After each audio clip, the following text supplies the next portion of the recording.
Lo que es el edificio, que es nuevo, moderno, está claro, se demuestra que el Ayuntamiento ha demostrado, tanto por parte de sus responsables, tanto técnicos como políticos, que han mirado en el mundo, en Europa, en los países que están implicados y que le dan importancia a la música, lo más novedoso, ¿no?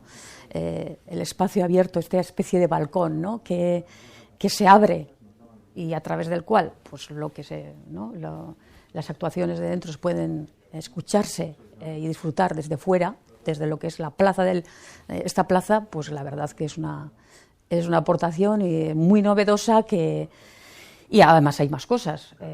Quería destacar también que es un edificio inclusivo, porque a la hora de diseñar los diferentes aulas se contempla también que hay un alumnado también.